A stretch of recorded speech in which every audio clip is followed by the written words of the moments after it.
네, 오늘은 특별한 또 게스트 남석관 대표님 모셨습니다. 안녕하세요. 네, 안녕하세요. 반갑습니다. 대표님 같은 경우에는 진짜 오랜 기간 동안 전업 투자자로 활동을 하시면서 여전히 또 현역에 계시면서 이렇게 실전 투자에 대해 나가셔서 또 여러 번 또 좋은 성과를 거두시고 그렇게 하셨는데 제가 이제 대표님 책을 보니까 그 1,000만 원, 종잣돈 1,000만 원 투자를 시작하셨다고 들었거든요. 어떻게 또 여기까지 오게 되셨는지 그 스토리가 궁금합니다. 그렇죠. 간단히 말씀드리면 제가 주식 투자한 지는 이제 한 35년 정도 됐죠. 근데 그 1,000만 원으로 시작할 때는 시드머니가 그 전업 투자할 때, 전업 투자할 때 한 21년 전 이 정도 된 거예요. 그러니까는 2001년, 2000년 막 그때 이제 전업 투자를 한 거죠. 2001년 정상적으로 아주 정식으로 전업 투자한 거는 2001년이에요. 그러니까는 이제 물론 1999년, 99년, 뭐 2000년 그때도 거의 전업 비슷했는데 정식으로 한 거는 2001년. 그때 이제 주머니에 시드머니가 1,200만 원 있었는데 200만 원은 한 달 생활비로 주고 1,000만 원 딱 가지고서 전업 투자를 했죠. 전업 투자를 할 때는 그 보통은 이제 단기 투자하는 거예요. 단기 투자.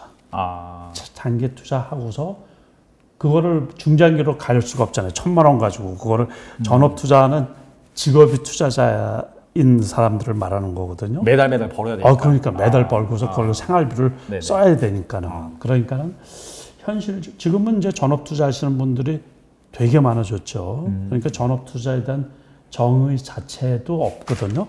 아직까지는. 그런데 지금은 이제 인터넷에 이렇게 검색을 해보면 개요 같은 거, 전업 투자자가 어떤 뜻인가. 그것도 어떻게 보면 제가 정립을 해놓은 게 아닌가 이제 그렇게 말씀을 드릴 수가 있는데, 전업 투자자라고 하면 주식 투자로 인한 수입으로 인해서 생활을 꾸려가는 분, 이렇게 볼 수가 있죠. 그러니까 다른 거 외에는 전혀 수입이 없어요. 주식 투자에서 수익 난 것만이 오로지 이게 이제 생활을 할 수 있는 자산이 되는 거죠. 근데 그러다 보니까 이제 단기 투자에 돈이 적으니까. 그러니까 어떻게 보면 운이 되게 많이 따른 거죠.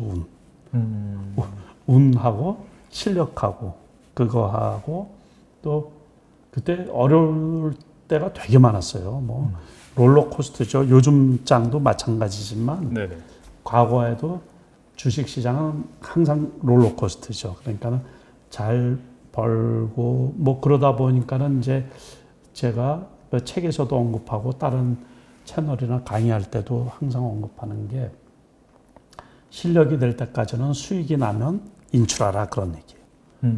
그래서 처음에 이렇게 하다 보니까는 이거 생활비 주기도 어려운데 그렇게 하다 보니까 여윳돈이 있어야 되겠다라는 생각이 들죠.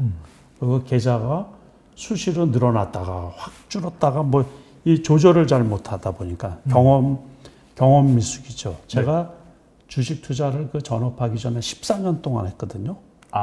그런데 그거는 그 막상 전업 투자를 하잖아요. 그러니까 그거는 거의 다 쓸 데가 없었던 거예요. 그동안에 했던 그 실력이 자산 관리나 돈 관리, 계좌 관리는 별개의 문제가 되더라고요.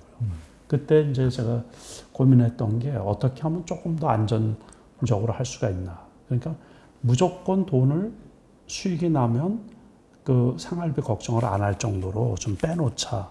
그래서 무조건 빼놨어요. 그러다 보니까, 그래서 이제 한번 수익이 조금 많이 나면 원래 돈 놔두고서, 처음에는 뭐 뺄 것도 안 되죠. 이게 1,000만 원을 빼고서 뭐 그거 얼마 되는 돈 가지고 해요. 그러니까 그 돈이 이제 한 3천 뭐 이 정도 되고 5천 정도 되고 그러니까는 일단은 좀 빼놓고, 그래서 한 6개월 생활비 정도 여유가 있으니까 더 잘 되더라고요. 이게 약간 심리적인 안정. 그렇죠. 그게 아주 지금 중요하신 거죠. 심리적인 안정이 있어야지 쉴 수도 있잖아요. 이게 이게 지금 장이 아주 안 좋은데 그러면 조금 쉬자. 뭐 일주일만 쉬어도 되고 또는 2주일을 쉬어도 되고. 그러다가 이제 한번 그 여윳돈이 좀 생기고 그러니까는 뭐 1년 신경을 안 써도 될 여윳돈이 있으니까 뭐 그때부터는 뭐 이거 그냥 일사천리로 그냥 가는 거죠. 아, 과감하게 또 이제 네. 베팅도 하시고 네, 그러다 보니까 그렇죠. 투자나 또 잘 되시고 그렇죠. 그렇게. 그래도 역시 이제 돈이 좀 커지면 1억 이상이 돼버리면은 또 1억 이상 계좌, 5천 계좌 이렇게 두 개로 나눠 가지고 하는데 1억 이상 계좌도 벌면 그냥 빼는 거예요. 1,000만 원, 2천만 원. 단위가 조금 커져서 그렇게 이제 몇 년을 하다가 보니까는 뭐 돈이 이렇게 많이 불면 그때는 이제 사이즈를 조금씩 키워서 2억, 1억짜리 이렇게 계좌를 2개 정도로 하고 그렇게 해서 우여곡절 끝에 뭐 장이야 좋을 때도 있고 나쁠 때도 있잖아요. 그런데 나쁠 때는 안 하는 게 최고예요. 안 하는 게. 이게 거기에서는 수익을 내기도 어렵고 요만큼 수익이 나고 손실은 막 이만큼 나거든요. 그렇기 때문에 아무리 실력이 뛰어나신 분들이라고 하더라도 단기 매매도 마찬가지. 저는 실전 투자 대회에서 5차례 이상 수상을 했잖아요. 그런데도 단기 매매 누구 못지않게 잘한다고 자부심이 지금도 있는데 그래도 장이 안 좋을 때는 좀 쉬는 게 좋은 거예요. 그러고서 그러면 투자하기에 우호적인 환경으로 바뀔 때 그런데 요즘에는 과거에는 그 상한선이 그 뭐 아주 옛날에는 뭐 9%, 12%, 15% 이렇게 변해왔거든요. 그런데 그러다 보니까는 이제 장이 나쁠 때도 오랜 동안 장이 나쁠 수가 있었거든요. 그런데 요즘에는 30%잖아요. 상한선이. 아, 상한가가. 네. 네. 그러다 보니까는 장이 나쁘면 급락을 하잖아요. 그 대신 길게 급락은 안 한다는 얘기죠. 그러니까 최대한 아주 그 장이 나빠도 한 2주? 그러니까 지난해 3월달 팬데믹 그럴 때 이제 급락할 때도 실질적으로 한 2주 급락을 했던 거예요. 그러고서는 이제 급등하고 쭉 올라가는 거는 뭐 작년 내내 올 초까지 그냥 쭉 이렇게 올라왔던 것처럼. 요번에도 마찬가지죠. 요번에 지난번에 그 코스피 기준으로 해서 장중에 3,049, 종가 기준으로 해서 3,061포인트. 네. 그때도 실질적으로는 뭐 한 거래일수로 따지면 한 열흘 정도 떨어진 거거든요. 그래서 날짜로 이렇게 세어보면 거래일수로 열흘이니까 한 2주 정도죠. 그러니까 3,200포인트대에서부터 이렇게 떨어지다가 마지막에 그냥 급락을 한 3일 정도 급락을 해서 거기까지 떨어졌다가 요번에 또 곧바로 3,200포인트까지는 왔잖아요. 네, 그러다가 반등했죠. 그러다가 또 이런저런 거 네이버 카카오 이 규제 뭐 그거로 인해 가지고 같이 또 이제 3,100포인트 초반까지 떨어졌다가 오늘 같은 경우는 뭐 꽤 그래도 이제 반등을 했죠. 네네네. 지수가. 그래서 요즘에는 이제 이 반등할 때도 급반등을 하고 급락할 때도 이렇게 급등락이 심한데 그래도 장이 주변 여건 이렇게 봐가지고 매도세가 심하게 나쁘다 그러면 무조건 하루 이틀이라도 쉬는 게 최고예요. 그러니까 주식으로 꽉 채우다 보면 이 관리하기가 어렵고 심리적에서 위축되는 경우가 많이 있거든요. 네네. 그래서 그 운도 많이 따라진 거죠. 그러다 보니까 이제 어떻게 20년 넘게 해서 살아남아서 이제 돈도 좀 많이 벌고 그래서 지금 이 자리까지 왔네요. 근데 사실 뭐 운도 좋았다고 말씀하시는데 제가 보기엔 약간 겸손하게 말씀하신 것 같고 20년 동안 계속 운이 좋을 수는 없거든요. 그렇죠. 그래도 이제 자신만의 투자 노하우, 원칙 이런 게 또 명확했기 때문에 그렇죠. 계속해서 이제 좋은 성과를 보이신 거라고 생각이 들고 앞서서 이제 단기 매매를 이제 초반에 주로 하셨다라고 했는데 지금 같은 경우에는 사실 단기 매매라고 한다면 약간 좀 그 몸집이 큰 대형주보다는 소형주를 가지고 하신 건가요? 아니면 어떻게 하신 건가요? 그렇죠. 그런데 이제 과거에는 그런 거 구별할 줄도 몰랐거든요. 솔직히. 네네. 그리고 과거에 그때 당시만 해도 누가 그거를 그때는 뭐 지금은 SNS나 뭐 유튜브가 이렇게 원체 활성화되어 있으니까는 주식 하시는 분들이 전부 다 유튜브를 통해서 주식 어떻게 하는지 이제 배우고 또 성과가 좋으신 분들도 자기가 하는 방법을 이렇게 이제 유튜브를 통해서 알려주고 이래서 접근하기가 되게 쉬웠죠. 근데 과거에는 그런 게 없으니까 SNS에서 누가 주식을 잘하고 그래서 가르쳐 줄 수 있는 능력이 있는 사람도 없었거든요.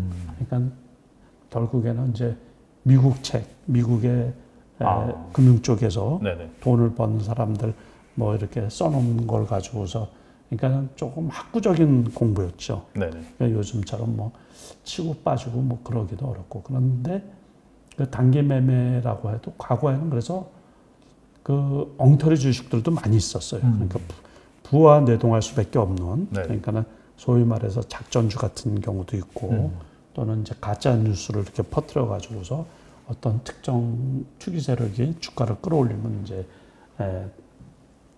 그래서 이제 일반인 투자가들이 쫓아갔다가 손해 보고서 나오고 그런 경우도 많이 있었는데 어쨌든 이제 그 스몰캡의 소형주라고 하더라도 제가 하는 주식은 무조건 그 거래량이 많은 주식. 그리고 회사 자체가 괜찮은 주식. 다시 말해서 그 단기 이슈에 의해서 움직이는 거. 그러니까 요즘 같아서는 그 2차 전지, 네. 전기차. 네네. 그 말이 들어가 있는 그 스몰캡 주식들. 그게 이제 변동성이 빠르죠. 그렇죠. 또 코로나 백신이나 치료제하고 관련이 있는 주식. 네네. 그러니까 시장에서 지금은 제일 핫한 게 아무튼 2차 전지, 전기차 관련, 그 스몰캡 관련이나 또 요즘에 이제 알루미늄 가격이 급등을 하면서 네. 알루미늄 관련 이제 주식들. 네. 그러다가 이제 많이 올라가면 이제 많이 떨어지는데 초기에 어떤 이슈가 될 때 원래는 그 주식이라는 거는 돈이 들어오는 쪽에 주가가 올라갈 수밖에 없는 거거든요. 그래야지 뭐 경제 활동을 하면서 기업의 이윤이 남기면 결국에 그 해당되는 종목이 이제 올라갈 수밖에 없는 거니까는. 그래서 이제 정부의 돈이 들어가는 거 그런 거는 또 일시적으로 한 번만 들어가는 게 아니고 일정 기간 계속해서 들어갈 수밖에 없거든요. 그러니까 그쪽이 어느 섹터인가 그런 것도 투자에 관심을 많이 갖고 있어야 되고 또 하나는 이제 항상 그 지수 자체가 이렇게 쭉 올라가는 건 아니거든요. 그렇죠. 특히 그러니까 우리나라 같은 경우. 예. 네. 그거가 부침이 많이 있고 이제 지난해처럼 많이 올라갔으면 올해는 조금 쉬어가는 장세고 뭐 이러다 보니까 그럴 때는 특별히 이제 개별주 이슈가 있는 그때 어떤 이슈가 있는 그 개별주 트레이딩 네. 개념으로 네. 그러니까 이제 그렇다고 제가 나이도 있고 그래서 옛날에도 그랬거든요. 초단타는 안 해요. 초단타.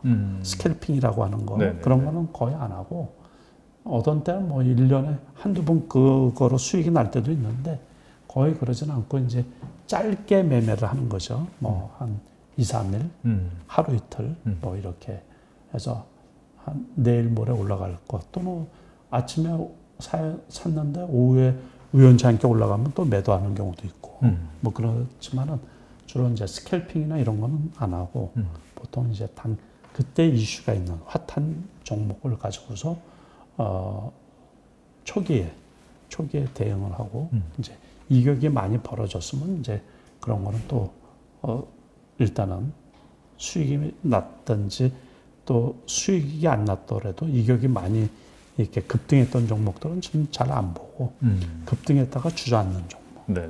눌림 뭐 준다 그러고 또 이제 N형 패턴이나 양음양 패턴이나 이렇게 단기 매매에 필요한 기술적인 부분들이 있거든요. 그래서 이제 거기에 부합되는 종목들만 이제 주로 이렇게 보든가 그런 식으로 이제 거래를 하고 투자를 하고 있거든요. 네. 사실 근데 이게 말씀을 하시고 네. 들으면은 그렇게 하면 정말 돈 벌 것 같은데 네. 어떻게 해야 되는지 모르죠. 사실 저도 그런 학습 차원에서 그렇게 투자를 해보긴 해봤거든요. 예전에. 근데 이게 결론은 성공한 적도 있어요. 성공한 적도 있지만 실패한 적도 있고 결국엔 반반이더라고요. 그렇죠. 그리고 네. 실질적으로 말은 그렇게 하는데 그런 종목 찾기가 무진장 어려워요. 저도 되게 어려워요. 그래서 우리가 이제 그 공부를 그런데도 공부를 할 수밖에 없어요. 그러니까는 뭐 그리고 또 이제 그거를 조금 편하게 할 수 있는 방법들이 조건 검색이라고 있거든요.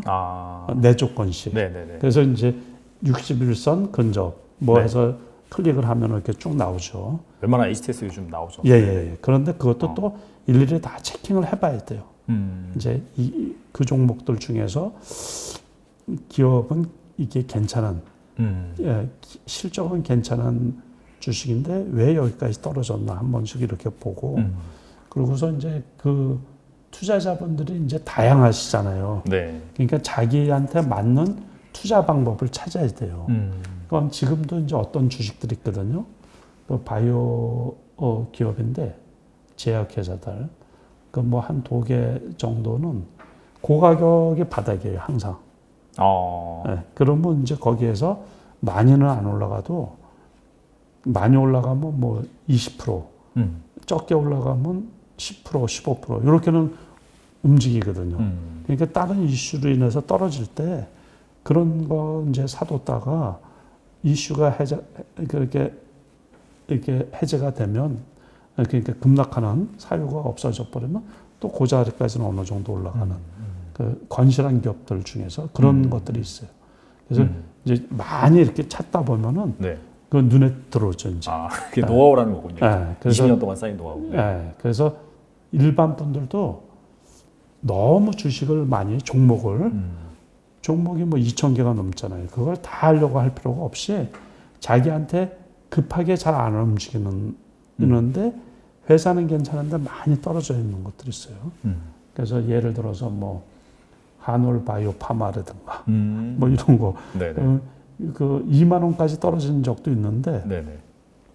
과거에는 뭐 그 4만 원도 넘고 막 그랬거든요. 네네. 근데 지금 이제 2만 한 3천 원. 그러니까 네네. 한 2만 2천 원쯤에 사면은 영락 없어요. 그러면 또 이제 한 2만 5천 원까지 올라갈 수도 있고, 또 여러 가지 임상을 지금 하고 있는 것도 있고, FDA에 이제 이 임상 신청한 것도 있고, 뭐 여러 가지가 있거든요. 네네. 그런데 기본 회사가 엉터리는 아니란 말이에요. 거기 숫자가 나오는 또 회사잖아요. 생산 쪽 이쪽. 그렇죠. 네네. 그러니까 그런 종목, 또 다른 기업들도 있는데 제가 그 특정 종목을 너무 많이 이렇게 말씀을 드리면 그걸 추천하는 꼴이 돼서 그럼 애먹을 수가 있어요. 그러고서 이제 전제 조건이 뭐냐면 건실한 회사, 배당도 하고 어느 정도 그 매출도 발생하고 영업이익이 괜찮은 회사인데 어떻게 보면 그 소외되어 있다고 할까? 그런 것들이 이렇게 많이 떨어져 있을 때는 어떻게 보면 좀 안정적이죠. 그리고 이제 불확실성이 상존하고 있으니까. 그리고 삼성전자 같은 경우도 7만 8천 원, 8만 원에서 계속 있다가 7만 8천 원, 9천 원일 때 이제 모건 스탠리 그 보고서가 나온 거예요. 그렇죠. 그래서 이제 7만 2천 원대까지 떨어졌다가 7만 한 3천 원이면 괜찮죠. 7만 3천. 그래서 제가 그때도 조금 사고 요번에 이제 7만 7천 원대 일부 팔았어요. 오늘도 7만 7,700원까지 왔어요. 약간 좀 올랐어요. 네. 네, 오늘도 네. 7만 7,700원까지 왔는데 그게 이제 기술적으로 보면 단기적으로 7만 8천 원, 9천 원일 때 그 그래프가 이렇게 내려오잖아요. 그러면 거기에서 이게 치일 거 아니에요. 네네네. 그러니까 단기적으로는 거기가 고점이라는. 그래프가 내려온다는 거는 약간 장기 이평선이 내려온다 그렇게. 그렇죠. 그러니까는 다시 말해서 주로 이제 8만 원대에서 행보하다가 거기에서 단기적으로 8만 원, 7만 9천 원이 바닥이었거든요. 근데 거기서 악재가 나왔단 말이에요. 그러면서 이제 7만 3천 원, 2천 원대까지 떨어졌다가 이렇게 이제 반등을 하는 거죠. 그러다 보면 그래프가 여기서 행보하다가 이게 이제 역으로 이렇게 흘러내리는 꼴이죠. 그렇죠. 그러면 단기 반등 오다가 거기에 어떻게 되겠어요? 딱 저항선이 딱 생기면. 그렇죠. 그게 저항선이 돼버린 거예요. 그러면 그거를 뚫을 정도가 되려고 그러면 실력이 되게 좋아야 돼요. 실력이 되게 좋았다는 거는 뭐냐면 거래량이 폭발적으로 늘고 그거를 뚫을 만한 외부적인 요인이 팍 생겨야죠. 그쵸. 그거는 다시 말해서 돈이 확 벌었다든가 3분기 이제 뭐 실적 발표하려고 그러면 아직도 남았죠. 10월 초니까. 10월 중순 돼야지 이제 나올 텐데 그때 그냥 어닝 서프라이즈로 그냥 큰 떼돈을 벌었다든가 뭐 그렇다든가 벼랑간 이제 반도체 공급이라든가 전망이 좋다고 그래가지고서 그 모건 스탠리에서 낸 보고서가 부정적에서 긍정적으로 확 바뀌었다든가 그러면 그걸 뚫고 올라갈 수가 있죠. 그러기 전에는 그게 저항선으로 돼서 제가 보기에는 이제 7만 6천 원, 5천 원, 7천 원 거기에서 이제 왔다 갔다 하지 않을까 싶은 거예요. 아주 폭이 짧게 네네네. 그러다가 이제 내년이나 지금 말씀드린 것처럼 3분기 실적이 진짜 좋고 앞으로 전망이 좋고 그럼 이제 뚫고 올라갈 수 있죠. 그러니까는 지난번 바닥을 진바닥이라고 생각을 하시고 그게 기본적인 거예요. 지금 말씀드리는 게. 다른 주식들도 다 그렇게 하는 거예요. 그러니까 네이버, 카카오 같은 경우 지금 급락을 했는데 네네. 그것도 조금 말씀드려도 되죠? 아유, 충분히 그냥 말씀하시고 싶은 만큼 말씀하셔도 돼요. 그래서 이제 네이버, 카카오 같은 경우도 네. 처음에 떨어질 때는 일회성인 줄 알았어요. 일회성. 아, 그렇죠. 그렇죠. 네네. 그런데 이거 뭐 정부에서 이게 주가가 떨어지면 이제 규제했던 걸 풀지 않을까 이렇게 생각을 했는데 그게 아니고 이렇게 보니까 카카오 같은 경우에 이제 골목 상권까지 너무 많이 광범위하게 이제 우리가 카카오를 안 쓰는 국민이 거의 없을 정도잖아요. 지금 네네네. 스마트폰을. 네. 근데 이제 그거를 떠나가지고 이 소상인 골목 시장까지 이게 다 들어오는 꼴이란 말이에요. 그러다 보니까 그냥 놔둬서는 안 되겠다. 이제 그런 거죠. 어떻게 보면은 과거에 우리가 재벌이라는 데서 했던 식으로 이게 이제 그러니까는 다 들어가 있는 거죠. 이게 대기업인데 대기업. 필요하긴 필요하죠. 그게 다. 근데 그거를 영업적으로 말고 공익적으로 조금 그래서 이제 이게 일반 국민이나 또 영세 상인들을 도와주는 개념으로 그거를 좀 써야 되지 않을까. 그 플랫폼이나 뭐 이런 것들을. 그런데 이제 그거를 영업적으로 너무 많이 침범을 하다 보니까는 그냥 놔둬서는 안 되겠다. 그렇게 하다 보니까는 카카오페이 같은 경우도 지금 이제 이 상장이 연기가 됐고. 네네. 그러니까 이게 잘못하면 지속될 악재일 가능성이 있다라는 얘기죠. 그러다 보니까 주가가 이렇게 떨어졌다가 오늘 좋은 뉴스가 나왔죠. 카카오에서 3천억을 이렇게 상생 펀드 뭐 조성하는 그래서 상생 펀드를 네네. 만들어서 그리고 이제 그 골목 상권 침해하는 쪽은 철수를 하겠다 이렇게 하다 보니까 주가가 이제 반등을 하는 거예요. 그래서 카카오 같은 경우 12만 원 밑에까지 떨어졌다가 11만 8천 원까지 떨어졌다가 12만 4,500원인가로 끝났죠 아마. 그래서 제가 보기에 그래도 다행이다라고 했는데 이제 그런 경우도 그거예요. 그러니까 지금 이제 그러면 한 12만 원을 카카오 같은 경우는 12만 원을 바닥으로 보고 그리고 네이버 같은 경우는 40만 원이 깨졌죠. 네. 그러니까 그러면은 아직 그 바닥 확인이 안 됐다고 볼 수도 있는 거거든요.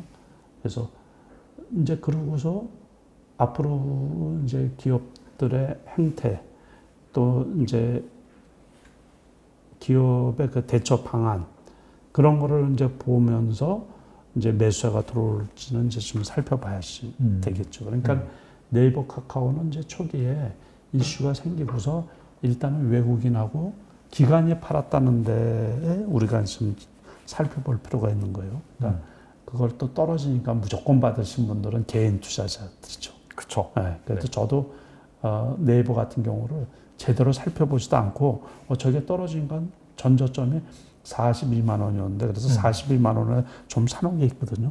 그리고 또 40만 원은 괜찮지 않을까 싶어서 40만 원에도 조금 사놓은 게 있어요. 꽤 다 물린 거죠. 그게.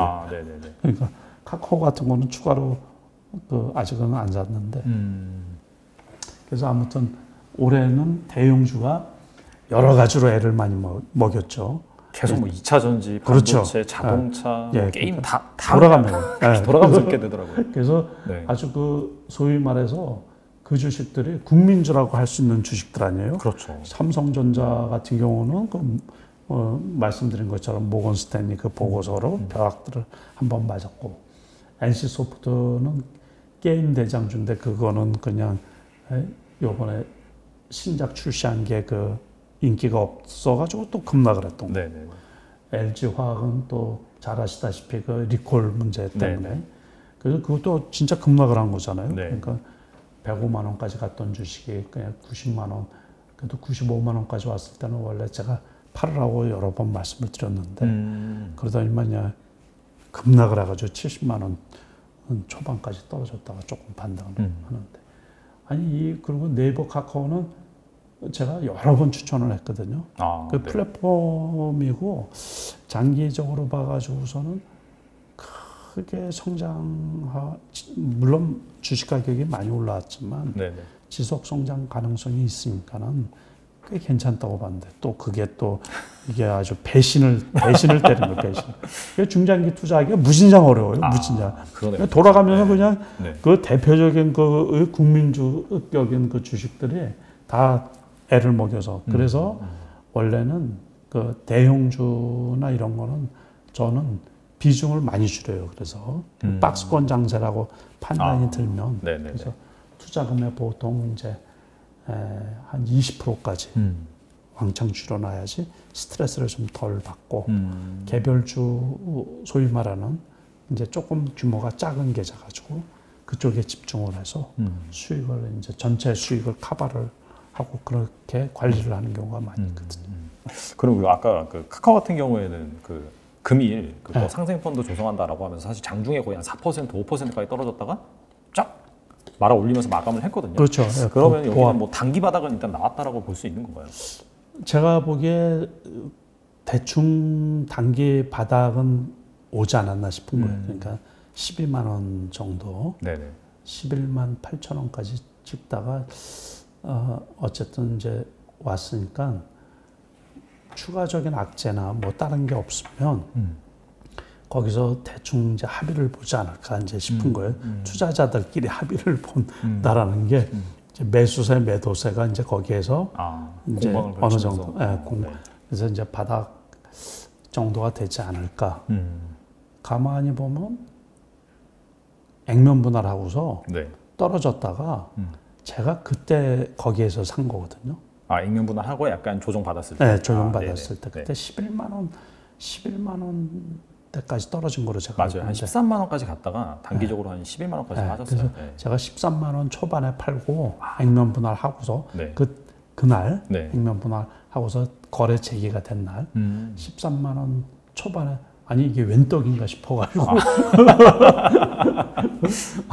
5대1로 저기 액면 분할한 거잖아요. 네네네. 그런데 아니 주식수도 많아졌는데 일단은 뭐 많아지고 적게 지고를 떠나가지고서 계좌가 그냥 시뻘게 가지고서 수익이 확 나니까 이거 빨리 팔아야 되겠다 싶어서 그냥 얼른 팔아 놓고 그러고서는 이제 아주 조금만 보초로 세워놨더니만 왕창 떨어져 가지고 제가 보니까 11만 원 초반에 샀거든요 그때.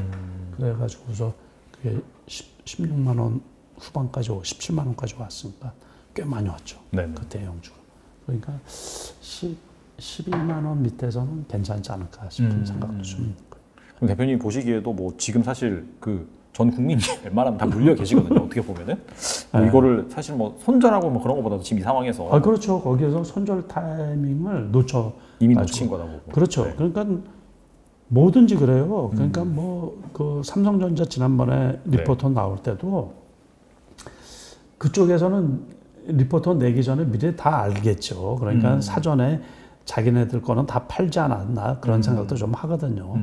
그런데 이제 늦게 들은 쪽에서 이렇게 벌써 그러니까 주가가 요즘에는 악재가 나오면 급락을 하잖아요. 그게 정부의 비대칭성 알고 있는 쪽에서 그냥 이렇게 하다 보면 벌써 타이밍을 놓쳐버리죠. 손절할 타이밍이. 원체 또 이번에 개인 투자가들이 삼성전자를 높은 가격에 많이 샀거든요. 심지어 뭐 8만 원 후반, 9만 원 초반, 10만 전자 얘기가 나왔었으니까는 고점이 9만 5천 원대인데 그래 9만 원 초반 뭐 그때는 또 분위기가 좋았잖아요. 그렇죠. 그래서 연초에 작년 상승세가 이어질 줄 알고 10만 원도 넘어가겠다. 역시 삼성전자다 하고서 그래서 제가 아시는 분들 중에서 삼성전자를 사가지고 수익을 한 번도 플러스 된 걸 한 번도 못 보신 분들이 꽤 많아요. 참 안타깝죠. 올해 연초에 사신 분들. 예. 그러니까 1, 2월 달에 사신 분들 뭐 8만 8천 원, 8만 9천 원 사신 분들도 있고 좀 싸게 사신 분들이 뭐 84,000원 여기서 사신 분들도 있고. 그래서 저는 그래도 8만 원에도 제가 샀거든요. 그러고서 그때 이제 이재용 부회장 가석방. 가석방 네. 그 네. 이슈를 해서 83,000 몇백 원까지 갔잖아요. 네. 네. 그때 저는 83,000원대 일단 팔고 보초 정도만 갖고 있다가 그러더니만 요번에 또 이제 급락을 해가지고 요번에는 조금 좀 샀죠. 그래서 아직은 지금은 수익 구간인데 그래도 뭐 많이 수익 구간은 아니고 그때 떨어질 때 좀 사고 75,000원일 때 좀 사고 그래서 좀 갖고 아무튼 수익이 나려고 그러면 한참 멀었죠. 그렇죠. 큰 수익이 나려고 그러면 이게 일반인 분들이 애를 많이 지금도 속이 좀 상하시지만 그러니까는 안 보는 게 최고예요. 안 봐. 그러니까 손절할 타이밍을 놓쳤다. 지금 팔기는 너무 아깝죠. 그러니까 좀 오래 갖고 가실 생각을 하고 어쨌든 뭐 실력 좋은 그 기업들이고 그러니까는 그 내년쯤에는 회복되지 않을까 그렇게 생각을 하고 있거든. 그 말씀을 들어보니까 일단은 약간 좀 그 검색식 말씀하시면서 61선 그 얘기는 뭐냐면은 약간 좀 그 길게 봤을 때는 장기 추세는 우상향인 것 같은데 약간 좀 우상향을 하다가 좀 조정을 받아서 61선까지 내려오고 약간 좀 소외된 그렇죠. 자기가 잘 아는 종목 중에서 그런 종목을 이제 매수 타이밍으로 전반적으로 잡으시는 것 같고 그 다음에 이제 좀 궁금한 게 매도 타이밍이거든요. 그러니까 방금 말씀하신 게 뭐 예를 들어서 뭐 삼성전자 같은 경우는 73,000원대 팔았다가 또 한 77,000원, 8,000원 이때 또 이제 파셨다고 그러고 카카오 같은 경우에도 원래 이전부터 보유하고 있다가 액면분할하고 13만 원까지 단기적으로 막 10% 넘게 급등을 했잖아요. 그렇죠. 그때 이제 딱 파셨다고 했는데 궁금한 게 그 매도의 타이밍이 절묘하신 것 같은데 그럼 어떻게 그 기준을 잡고 하시는 거예요? 그런 거는 이게 되게 오래되다 보니까 감각적인 아주 감각. 척하면 척이죠. 그러니까 그게 그래서 이제 지난해 같이 이제 대세 상승기 그럴 때는 일찍 팔면 안 돼요. 그러니까 그 흐름을 잘 봐야 돼요. 흐름. 지금이 대세 상승기고 돈이 얼만큼 들어와 있고 이제 그런 것도 잘 봐야 되고. 그러니까 이제 그런 거는 저 같은 경우는 뭐 숙달되어 있어서 머리에서 그 시그널이 나오겠죠. 그런데 이제 그런 거를 일일이 하기는 그렇고 그냥 일반 분들이 의외로 많이 올랐다 싶으면 그냥 파는 거예요. 그러니까 오버슈팅을 한다 그러죠, 우리가. 주식 시장은 항상 그 과열되기도 하고 오버되기도 하고 그러거든요. 그러니까 오버됐다고 느껴지면 무조건 매도를 하는 거고 조금 기업 실적에 비해서 과하게 떨어졌다 싶으면 그냥 매수하고 그런 거예요. 그러니까 그래서 이제 아까 그 소외된 종목 같은 경우는 그 회사들을 원체 잘 알기 때문에 그럴 때는 그 원래는 제가 줄곧 주장하는 거는 일반 투자자분들은 돈이 그렇게 많이 없잖아요. 그러니까 항상 시장 중심주를 사라고 그러거든요. 근데 제가 말씀드린 그 종목들은 시장 중심주가 아닌 거예요. 그럴 때는 장기 투자할 때, 중장기 투자할 때 그렇게 사놓고 있으면 그런데 뜬금없이 올라간단 말이에요. 그럼 그냥 또 팔아버리는 거예요. 그러니까 장기 투자, 중장기 투자지만 저 이상 안 떨어지겠다 싶을 때는 그냥 사갖고 있는 거예요. 그래서 이제 그런 제가 다른 분들한테 종목을 추천할 때 있잖아요. 심지어 이제 3년 연봉을 볼 때가 있어요. 그래프로. 그러면 저 주식은 그 이하 가격으로는 떨어진 적이 없네. 근데 회사가 망할 회사는 아니네. 그러면 그때는 무조건 사는 거예요. 그래서 그런 종목이 실질적으로 상당히 많이 있었어요. 제가 2년 전, 재작년이죠. 이럴 때 이제 뭐 방송에 예능 프로에 출연을 했는데, 그래서 그때 이제 이렇게 종목을 좀 추천을 해달라 그래서 그때 제가 추천을 해준 종목이 삼성 SDI. SDI. 삼성 SDI. 근데 삼성 SDI의 3년 연봉을 보면 20만 원 밑으로 떨어진 게 거의 없어요. 20만 원. 그래서 그때 21만 원 하고 그랬거든요. 근데 지금이야 뭐 70만 원이 넘고 막 그러는데 뭐 80만 원도 넘고 그러다가 뭐 60만 원대까지 떨어지고 뭐 그랬는데 그 당시들은 그 2차 전지들 업종들이 전부 다 투자만 했지 매출 영업이익이 그렇게 나고 그러지가 않았거든요. 그렇죠. 그때가 적자였죠. SK 이노베이션만 해도 작년에 반기 영업 적자가 1조가 넘고 막 그랬잖아요. 그러니까 설비 투자를 하다 보니까는 주가가 안 오른단 말이에요. 그런데 최악인 상태에서도 이렇게 보니까는 21만 원이면 괜찮은 거죠. 그럴 때 추천을 하는 거예요. 그러니까 이제 21만 원이 계속해서 지지가 나온 가격대다. 그렇죠. 그렇게 보면 그렇죠. 그래서 거기에서 조금 올라갈 수도 있고 조금 떨어질 수도 있는데 그럴 때는 그냥 중장기 투자로 해서 그냥 갖고 있는 거예요. 그런데 그게 그 다음에 테슬라 있잖아요. 네네. 테슬라가 미국에서 급등을 하면서 그게 그냥 곧바로 그 크다란 주식이 30만 원이 훌쩍 넘었었어요. 33만 원 이 정도까지 갔는데 근데 그게 코로나로 인해 가지고 다시 확 떨어졌단 말이에요. 그렇죠. 그러니까 저는 그 얼마나 좋아요. 그래서 제가 그때 23만 원에 샀거든요. 삼성 SDI를. 네네. 그런데 그거를 그 전에 33만 원, 4만 원까지 올라간 걸 봤는데 조금 올라갔다고 팔면 안 되죠. 그러니까 그런 경우는 비중은 조금 줄일 수가 있는데 많이 올라가면 60만 원 될 때까지도 갖고 있는 거예요.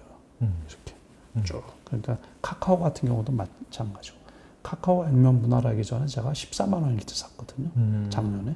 되게 낮은 가격에 사셨네요. 네. 그러니까 그런 것들이 30만 원 됐다고 해서 그때 한번 팔고 액면 분할할 때 그리고 30만 원일 때 다시 또 사고 막 그랬어요. 그때 34만 원, 5만 원에 팔고 한 10% 떨어질 때 그때 그래프가 되게 좋았거든요.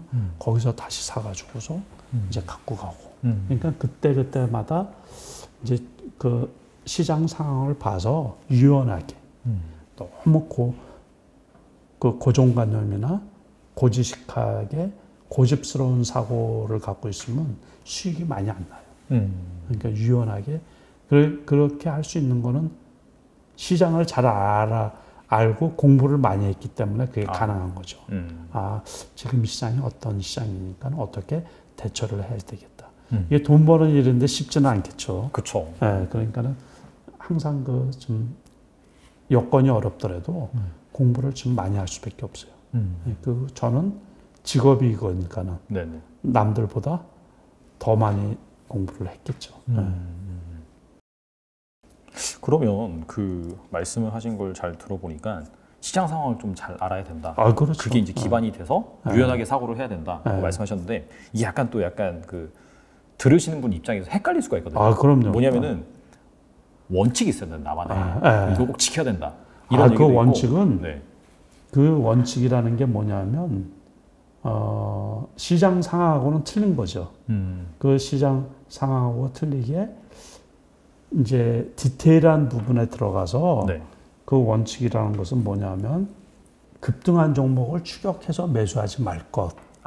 그런 게 이제 원칙이 되는 거죠. 그러고서 다시 말해서 제가 수익이 나면 어떻게 하라고요? 팔아서 인출하라고. 자기 실력이 쌓아질 때까지 어느 수준. 그러니까 제가 과거에 그 1,000만 원 가지고 시작을 했다 그래서 돈을 찾고서 지금도 1,000만 원 가지고 하는 건 아니잖아요. 그런데 그 시간이 실력이 하루아침에 또 아주 이제 지난해 같은 경우 지난 한 해에 돈을 이제 많이 버는 분들은 있단 말이에요. 그렇지만은 계속 그렇게 많이 벌기는 어렵잖아요. 거의 뭐 불가능하죠. 그러니까는 이제 지난해 돈을 많이 버신 분들이 실력도 있겠지만 운적인 요인도 많이 있다고요. 그런데 그거가 자기 실력인 줄 알고서 그 돈을 전체로 이렇게 했다가 또 많이 까먹으신 분들이 많이 있어요. 그러니까 제가 제 가까운 이제 젊은 친구들 중에 뭐 제자 이제 친구들도 있고 이제 그런데 그 친구들 중에서도 뭐 올 초에 뭐 수익이 많이 났다 그랬는데 제가 전화를 해보면 그거 다 까먹고 이제 그 지금 이제 그 본전 수준으로 시작하시는 분들도 된 상태도 있고 그러거든요. 그러니까는 그 자기 실력이 될 때까지는 그 돈을 계좌를 키우지 말라는 얘기예요. 그러고서 실력하고 맞춰서 운용 자금을 이제 돈을 벌었으면 이제 거기에 맞춰서 이렇게 계좌를 늘리고 키우고 이렇게 해 나가는 거죠. 이제 그게 제일 중요한 거고 그렇게 하려고 그러면 부단한 이제 시장 상황을 파악하는 그것도 실력 중에 하나거든요.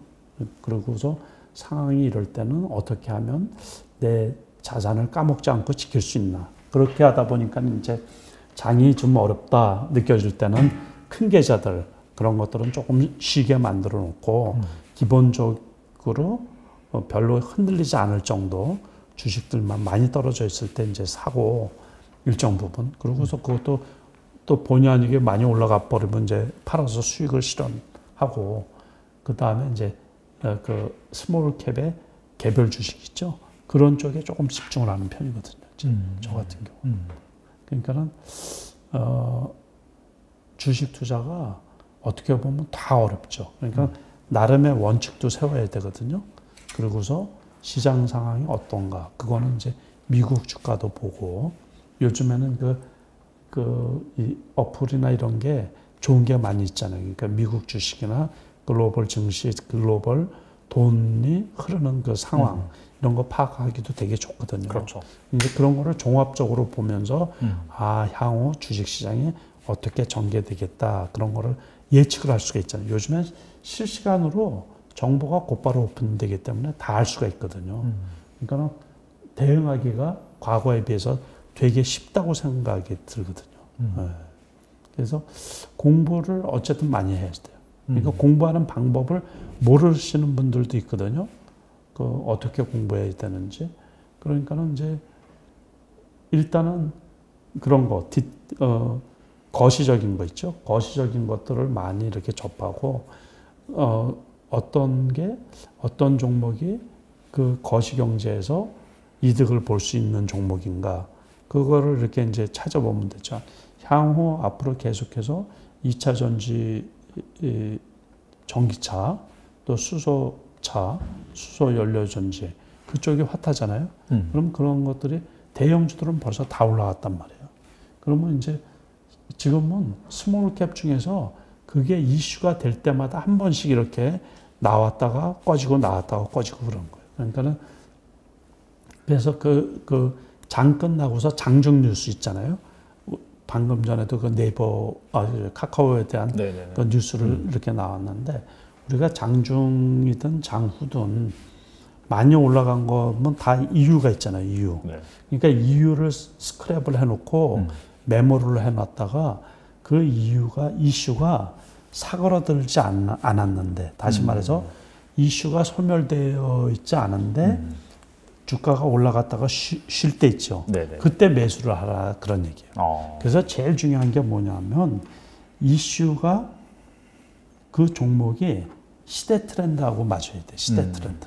그러니까 시대 트렌드하고 맞아야 되고 그 이슈가 사라지지 않고 후속 뉴스가 계속 나올 종목. 그런 종목에 집중을 할 필요가 있다. 그런 말씀입니다. 그러니까 우리가 지금 차트를 못 보여드리는데 차트를 보면 뭐 요번에 많이 올랐던 사마알루미늄이나 조일알루미늄 같은 경우 그게 단순히 그냥 알루미늄 파는 회사가 아니고 그 2차 전지하고 관련된 네네. 전기차하고 관련된 이 알루미늄이거든요. 알루미늄 막 뭐 이런 것들을 그러다 보니까 후속 뉴스들이 계속 나온단 말이에요. 그러니까 주가가 조금 쉬었다가 올라가고 계속 올라가고 경고 달고서도 올라갔다가 그 경고나 시장 조치라 그러죠. 그게 나오면 무조건 떨어지게 되어 있어요. 당일날은 안 떨어지더라도 아무튼 이렇게 있다가 떨어지게 되어 있어요. 그러니까는 그럴 때 이제 투자하는 방법도 제가 다른 채널에서 올려놓은 유튜브 같은 거 보면 다 나와 있거든요. 그러니까 결국에 이제 또 제가 쓴 책 그런 것도 좀 많이 보시고 그런 것도 계속해서 이렇게 추적해 가다 보면 이럴 때는 어떻게 대처해야 되고 이럴 때는 어떻게 대처해. 그걸 다 그냥 이렇게 지내지 마시고 앞으로 지금 주식하시는 분들 10년, 20년, 뭐 30년 계속해서 하실 분들이잖아요. 근데 이게 역사가 되풀이되듯이 주식 투자도 마찬가지예요. 종목만 달라져서 그렇지 계속 되풀이된단 말이에요. 그러니까 저 같은 경우는 과거부터 별의별 일을 다 겪었을 거 아니에요. IMF도 겪었고, 뭐 미국 금융위기 때도 겪었고, 뭐 이번에 코로나 때도 수익이 잘 났고, 뭐 이래서 자기 상황이 있잖아요. 처한 상황이 이 투자자분들마다 제각기 다 다르잖아요. 그렇죠. 그러니까 이제 직장 다니시는 분들이 있을 수도 있고, 또 그 진짜 낮에는 주식을 못 보시는 분들이 있거든요. 네. 볼 틈도 없고, 네. 그런데 투자는 하고 싶단 말이에요. 그러신 분들, 그런 분들일수록 공부를 더 많이 해야죠. 저는 그 미국 주식을 한 지가 오래됐는데, 그거를 네. 실시간에 거래를 해본 적이 단 한 번도 없어요. 그러니까 전부 다 예약 주문하고, 매도하는 것도 그렇고, 매수하는 것도 그렇고 그러죠. 가끔, 진짜 아주 가끔 10시 반에 장이 열릴 때 우리 시간으로 네네. 그럴 때 제가 뭐 한 11시에 잔다든가 그러면 조금 텀 있을 때 한두 번 이제 그렇게 하는 경우는 있는데 그거 그래도 수익이 잘 나요. 그래도 미국 주식이 훨씬 편하죠. 이제 중장기 투자하고. 미국 주식은 그럼 약간 좀 덩치 큰 기업 중심으로 하시는 거예요? 그렇죠. 무조건 거기는 그 게임스탑 같은 그런 주식 말고 전부 다 저기 소위 말해서 엔비디아라든가 네네. 테슬라라든가 네. 그 이제 그 덩치 큰 거 있죠. 네네. 그래서 알파벳 A, B 같은 거 네네. 그런 주식 위주로 이제 하는데 그 장을 못 보시는 분들이 공부할 수 있는 그 주식 투자할 수 있는 방법도 제가 10년 전부터 얘기했어요. 10년 전. 그래서 저 영상이나 뭐 이런 걸 계속 추적해 보면 그러니까 그분들도 어떻게 하면 내가 이런 데서 수익이 날 수 있을까? 근데 그분들이 더 좋은 게 뭐냐면 장중에 못 보니까 장중에 급등하는 종목을 따라서 할 일이 거의 없거든요. 그러니까 벼락 맞을 일은 거의 없어요. 그러니까 결국에는 이제 많이 떨어진 종목 있잖아요. 그래서 그 종목 중에서 이제 다음에 올라갈 거, 회사 괜찮은 거 이런 거를 건지는 게 제일 좋죠. 그러니까 수익이 급격하게 나지 않을 수는 있는데 그분들도 공부하시면 단기 투자도 가능하고 그 뭐 양음양 패턴이나 뭐 이런 게 있거든요. 그러니까 이제 오늘 올라가고 내일 쉬고 모레 또 올라가고 그런 종목은 이제 단기 이슈가 살아있는 종목, 뉴스가 살아있는 종목, 그리고 지금 시대 트렌드하고 맞는 종목 그런 것들은 이제 주로 금요일 날에 올라가고 그러면 월요일 날에 떨어질 때가 많아요. 그러면 이제 그때 샀다가 화요일 날에 올라가면 이제 팔든가 뭐 이렇게. 그래서 너무 이격이 높은 것들은 하루 쉬고 올라가기가 좀 어렵고 보통은 이제 이격이 그렇게 급등을 많이 안 한 거, 뭐 한 10% 선 올라갔던 것들은 하루 이틀 쉬고 다시 올라가는 경우가 꽤 많이 있거든요. 또는 3일 쉴 때도 있어요. 3, 4일 쉬다 보면 5일선이 쫓아 올라오니까 5일선 타고 또 급등하는 경우가 있고. 그래서 요일별 매매나 뭐 이런 것도 그래서 공부할 내용이 되게 많이 있죠. 근데 어쨌든 자기가 불리한 핸디캡, 불리한 환경이다 그러면 그거를 극복할 수 있는 그 나름의 이 노하우를 찾아야 돼요. 그러다 보면 수익을 날 수가 있겠죠. 이게 돈을 뭐 쉽게 벌 수는 있는 건 아니니까. 아니죠. 네, 말이 안 되죠. 그 대표님 말씀 들으니까 일단 이렇게 하면 정말 될 것 같긴 한데 근데 이제 주식은 100%가 없잖아요. 그럼 분명히 당연히 이제 없죠. 대표님도 이 자리 괜찮네 하고 들어가셨는데 그 자기가 생각하는 시나리오랑 반대로 가는 경우도 있을 것 같아요. 그럼요. 그런 경우 되게 많죠. 그래서 사실 어떻게 보면은 내가 생각했던 거랑 반대로 갈 때 어떻게 빠져나오냐도 중요할 것 같아요. 그런데 그래서 이제 중요한 게 뭐냐면 그 종목으로 인해 가지고 본인의 주식 투자가 망가지면 안 되죠. 그래서 필요한 게 포트폴리오예요. 그러니까는 이제 수익이 다 나면 좋지만 그래서 최소한 한 종목이 망가지더라도 한 2종목이나 3종목으로 분산해서 사야죠. 비슷한 거지만 2종목이나 3종목으로 분산해서 사면 그 한 종목에서 손해를 보더라도 절대적으로 계좌가 망가지는 일은 없죠. 그래서 그거 상당히 중요해요. 그러니까 제가 작년, 재작년에 어떤 분 계좌를 보니까 제가 계좌를 분산하라 그러죠. 계좌를 2개, 3개로 나누라고 누참 이제 말씀을 드렸는데 어떤 분이 이제 계좌를 4개로 나눴나 봐요, 4개. 근데 2계좌를 저한테 보여주셨는데 2계좌가 종목이 똑같아요. 그런데 그 손해율도 똑같아요. 그러니까 마이너스 2계좌가 전부 다 마이너스 44%, 아이고. 43% 이러는데 네네. 똑같은 종목을 사놓으면 그러면 그 계좌를 나누는 의미가 없죠. 네, 그래서는 안 되고 그래서 계좌 관리가 엄청 중요한 거예요.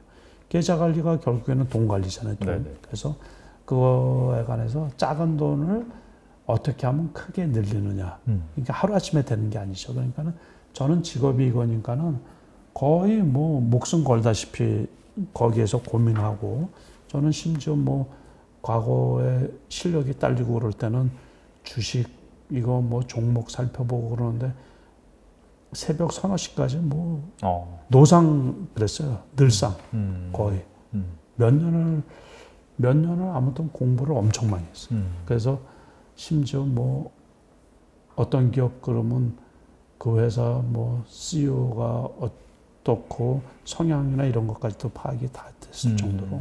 그 아까 그리고 계좌를 분리를 계속 하신다는 걸 강조를 하셨는데 이걸 뭐 예를 들어서 하나 계좌는 약간 장투용, 뭐 대형주용 그렇죠. 이런 식으로 하고 또 하나의 계좌는 약간 좀 단기 투자용 그런 식으로 한다. 네, 그렇죠. 그러니까 장기 투자용은 아무래도 이제 계좌 금액이 좀 큰 거 그걸 가지고서 하고 단기 투자는 이제 실력이 좋으신 분들은 단기 투자가 오히려 금액이 커도 되겠죠. 그러니까 그 실력이 하루아침에 생기는 것도 아니고 또 한 번 실수를 하면 단기 투자는 이게 벌어놓은 거 다 까먹거든요.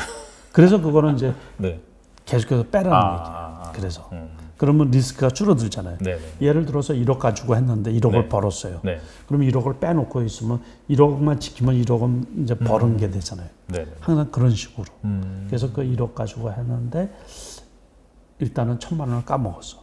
그러면 이제 비상이 걸리는 거죠. 1억이 원돈인데 1억 그 빼놓은 거는 잊어버리고 그래야지 이제 더 거기서 다시 또 이렇게 악착같이 시작하려는 게 생기죠. 이것도 헝그리 정신도 좀 있어야 되고 그래서 좀 지독한 것도 좀 있어야 되고 뭐 그러죠. 배심도 좀 있어야 되고 막 떨어지는데 겁먹지 말고 또 이제 사야 될 때는 또 사야지 수익이 나죠. 조심한다고 해가지고서 그냥 떨어질 때 안 하고 올라가면 또 이게 많이 올라갔으니까 겁나서 안 하고 그러면 언제 해요? 그렇죠. 그러니까 때로는 어느 정도 리스크를 짊어지고서 들어가야지 이제 수익이 날 때도 있고 그러니까 그때 상황에 따라서 이렇게 해야지. 일단 제일 중요한 거는 이제 어떻게 하면 내 자산을 지키고 키울 수 있나 그거가 제일 중요한 거죠. 그래서 제가 평생 이렇게 해오면서 변하지 않는 게 2가지예요. 하나는 이제 늘 반성하는 거. 늘 반성해서 성과가 좋은 해에도 역시 이랬으면 더 크게 벌었을 텐데 또 성과가 미진할 때도 이렇게 했으면 이걸 또 잘못했네. 그거를 이제 매일 반성하는 것도 있어요. 그러니까 오늘 같은 경우도 뭐 이렇게 했으면 이거 실수를 안 했을 텐데 뭐 그렇게 이제 그거를 계속해서 기록을 해놓는 거죠. 그래서 그걸 책으로도 쓰고 이제 그런 건데 그게 기록을 해놓는 게 되풀이 사람이기 때문에 계속 실수가 나오거든요. 지금도 실수를 해요. 계속해서. 저게 나쁜데 손실이 나는 리스크가 큰데 그게 성공을 하면 그게 수익이 큰데 거기서 미스가 돼버리면 손해가 크거든요. 근데 그 유혹이죠. 그거 유혹에서 그걸 계속해서 답습을 한다고. 그래서 그걸 줄이기 위해서 메모를 해놓는 거고 그거를 기록을 해놓는 거고 그래서 자꾸 잊어버리고 그러니까. 그래서 이제 그 하나 반성하는 거. 그리고 2번째 하나는 뭐냐면 공부하는 거. 그러니까는 이 주식 공부는 그 말씀하신 것처럼 정형화된 게 없잖아요. 네. 100% 맞는 게 없거든요. 네네네. 그러니까는 확률상 높은 쪽으로 투자를 하는 거예요. 자기를 그래서 이게 수익률 게임이라 그러면 수익이 나게끔 자기 그 매매 스타일이나 투자 방법을 그쪽에 가도록 이렇게 이제 우리가 behavioral finance라 그러죠. 네. 행동 재무학적으로. 그래서 이제 실수를 자꾸 줄이려고 그러고 그렇게 맞추려고 많이 그렇게 만들죠. 그래서 공부하는 거. 그 공부할 것도 뭐 개별 기업에 대한 공부도 공부지만 글로벌 그 자금 시장이 어떻게 돌아가나 앞으로 미국에서 금리 정책을 어떻게 피나 뭐 이런 것들도 수시로 이렇게 보는 게 다 공부죠. 공부. 그러니까 세상이 급격하게 변하니까 평생 공부를 해도 계속해서 공부를 해야 돼. 시장 환경이 계속 달라지니까. 그렇죠. 네. 그리고 또 이게 이제 새로운 기업들 뭐 이런 것도 계속 생기고 그러니까는 다른 것처럼 뭐 우리가 장인이라 그러면은 뭐 그 기술이 평생 써먹을 수 있지만 주식 투자도 기본은 평생 써먹을 수가 있죠. 그 기본 마인드나 이런 게. 그렇지만 이제 공부하는 거는 평생 공부를 하는 거지. 그 두 가지. 그래서 반성하는 거하고 공부하는 거. 그게 꼭 모든 분들한테 다 같이 필요하지 않나. 그렇게 생각이 들거든요. 알겠습니다. 개인 투자 같은 경우는 약간 좀 시간적인 한계가 있어서 예, 그렇죠. 들으면서 딱 생각이 난 게 그 상장 기업 전 종목은 사실 공부를 할 수가 없으니 그러니까 평소에 좀 자기가 좀 눈여겨보고 자기가 좀 아는 종목 그런 풀을 좀 가지고 가면서 그렇죠. 네, 그렇게 좀 하는 게 좀 효율적으로 좋겠네요. 그럼요. 그게 훨씬 효율적이죠. 그리고 약간 향후 전망 그 관련해서 제가 좀 궁금한 게 하나 있는데 이것만 하나 하고 마무리 지으면 될 것 같습니다. 지금 저희가 이제 대화를 나누다가 요즘 대형주가 다 그냥 빠졌잖아요. 그래서 반도체, 2차 전지도 그렇고요. 소재주는 물론 좋지만 그 다음에 뭐 자동차도 있고 뭐 게임도 있고 최근에는 이제 네이버 카카오 플랫폼 주식들이 있는데 그래도 이게 지금 일단은 다 이렇게 하락이 나왔는데 그래도 이 중에서 뭘 좀 길게 봤을 때 하나를 꼽는다면 어느 주식이 좀 그래도 들어갈 만한 그런 주식? 반도체가 괜찮죠. 반도체가 제가 그래서 삼성전자 어쨌든 뭐 반도체야 이게 지금 시대의 산업의 쌀이라고 할 수가 있어서 공급 부족이고 뭐 이제 그 공급 부족으로 인한 매출 감소 뭐 이런 것 확정성의 문제 뭐 이런 거에서 좀 둔화되지 않느냐 그러는데 그래도 뭐 내년에 뭐 테이퍼링을 하든 어쩌든 간에 그건 이제 다 노출된 재료고 그러니까 어쨌든 그래도 삼성전자가 최고지 않나 이제 그렇게 생각이 들거든요. 그러니까는 그렇고 그 현대차 같은 경우도 되게 많이 떨어졌죠. 많이 빠졌죠. 지금 21만 원 정도 하니까는 되게 많이 떨어졌는데 오히려 기아차는 좀 많이 올라왔어요. 그러니까 8만 지금 5천 원대, 8만 6천 원 뭐 이 정도 하니까는 기아차는 많이 올라왔고 지금 상황에서는 뭐 네이버 카카오도 그 정도에서는 뭐 추가적으로 더 빠지겠느냐 이제 그 생각은 좀 갖고 있거든요. 그러니까 전체적으로는 이제 빠질 만큼 빠져서 괜찮지 않나 이렇게 생각을 해서 지수 자체는 이제 제가 지난주에 다른 채널에서도 이제 그 말씀을 드렸는데 지난번에 우리가 3060포인트까지 떨어졌잖아요. 그래서 저는 그게 진바닥이라고 생각이 들거든요. 그러니까 그 이하로는 거의 빠지지 않고 그렇지만 이제 고점은 요번에 3200 정도 조금 넘었잖아요. 그러니까 많이 올라가도 3250 정도.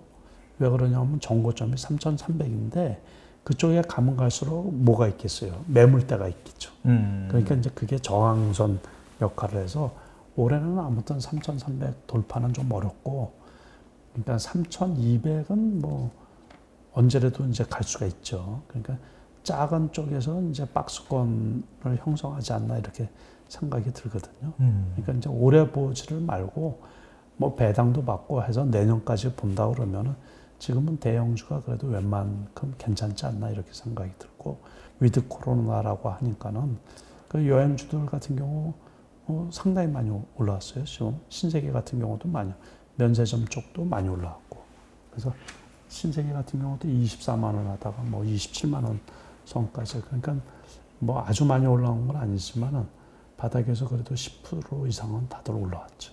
그러다 보니까 지수가 3,100 요번에는 3,100이면 그래도 바닥에 근접하지 않나 이렇게 보고 있는 거거든요.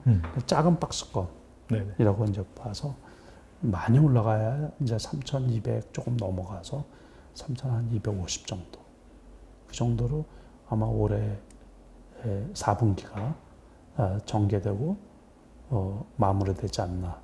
그래서 급락할 때만 좀 피하면서 조심해서 투자를 하면 그래도 어느 정도 성과가 있지 않을까. 네. 그러니까 항상 아무리 이슈가 좋은 종목이더라도 이격이 높은 경우는 조금 조심해서 추격 매수하지 않는 게 돈을 이제 벌 수 있는 방법이지 않나 이렇게 생각을 하고 있거든요. 네. 알겠습니다. 그럼 제가 뭐 마무리 멘트하고 마치도록 하겠습니다. 오늘 이렇게 남석관 대표님 오셔서 좋은 말씀 많이 해주셨는데 뭐 사실 대표님도 그렇게 말씀하셨지만은 어차피 이 바닥은 100%가 없어요. 그렇죠. 그래서 이제 또 정말 장투만 하시는 분도 계시고 또 그다음에 단기 투자를 병행해서 하시는 분도 계시고 다양한 그런 투자 방법이 있으니까 이러한 투자 방법이 자기에 맞다 뭐 안 맞을 수도 있고요. 그래서 그런 부분들을 여러분이 이제 나와 맞는 투자 방법이 무엇인지 잘 생각을 하시면서 또 이렇게 열심히 또 공부를 하시고 하시다 보면은 분명히 좋은 성과를 낼 거라고 생각을 합니다. 네, 오늘 남석관 대표님 나와주셔서 감사합니다. 예, 감사합니다.